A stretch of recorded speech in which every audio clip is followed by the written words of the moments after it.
At present, the weather situations indicate that yesterday's low pressure area over West Central Bay and adjoining areas has become less marked this morning, and its associated cyclonic circulation today lies over South Chhattisgarh and its adjoining areas up to 5.8 kilometers height.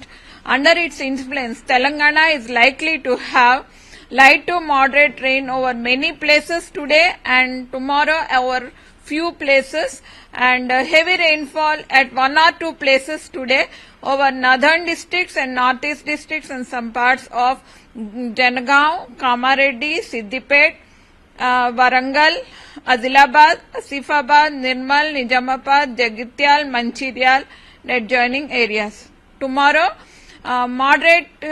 light to moderate rains are likely to occur in few places in some districts, and heavy rainfall very likely to occur in one or two places in northern districts of Telangana.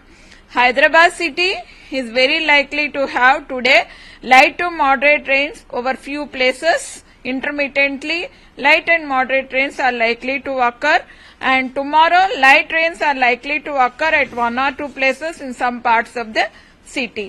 భారత వాతావరణ శాఖ తాజా bulletin ప్రకారం అల్పపీడనం present Chhattisgarh పై ఉంది.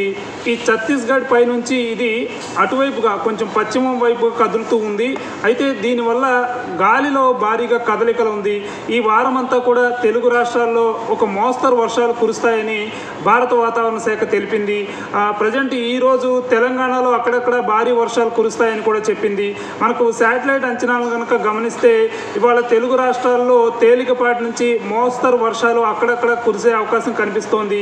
ముఖ్యంగా ఉత్తర తెలంగాణ, ఉత్తరాంధ్రలో అక్కడక్కడ, తర్వాత సాయంత్రం తర్వాత మోస్తరు నుంచి భారీ వర్షాలు కురిసే ఛాన్స్ కనిపిస్తోంది. అలాగే ఈ గాలి వేగం కూడా కొంత పెరిగింది. అరేబియా సముద్రంలో గంటకి 32 కిలోమీటర్ల వేగంతో గాలులు వీస్తున్నాయి. బంగాళాఖాతంలో గంటకి 34 కిలోమీటర్ల వేగంతో గాలులు వీస్తున్నాయి. ఏపీలో గాలి వేగం గంటకి 15 కిలోమీటర్లుగా ఉంటుంది.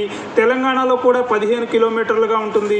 ఇట్లా రెండు రాష్ట్రాల్లోనూ కొంత గాలి వేగం పెరిగింది.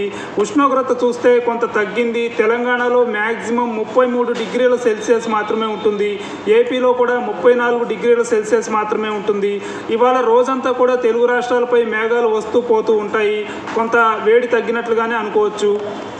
ఇక తేమను గమనిస్తే దక్షిణ తెలంగాణలో తేమ 64% మాత్రమే ఉండగా మధ్య ఉత్తర తెలంగాణలో మాత్రం తేమ 65% నుంచి 80% దాకా ఉంది. అందువల్ల ఈరోజు ఉత్తర తెలంగాణలో కొంత ఎక్కువ వర్షం కురిసే అవకాశం కనిపిస్తోంది.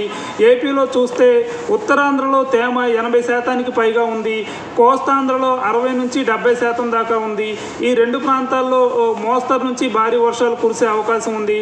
రాయలసీమలో మాత్రం తేమ 52% మాత్రమే ఉంది. అందువల్ల ఈరోజు రాయలసీమలో వర్షాలు కురవని అనుకోవాలి. ఓవరాల్గా చూస్తే మాత్రం ఉత్తర తెలంగాణ, మధ్య తెలంగాణ, కోస్తాంధ్ర, ఉత్తరాంధ్రలో కొంత మోస్తరు నుంచి భారీ వర్షాలు ఈరోజు కురిసే అవకాశం కనిపిస్తోంది. ఇది లేటెస్ట్ అప్డేట్.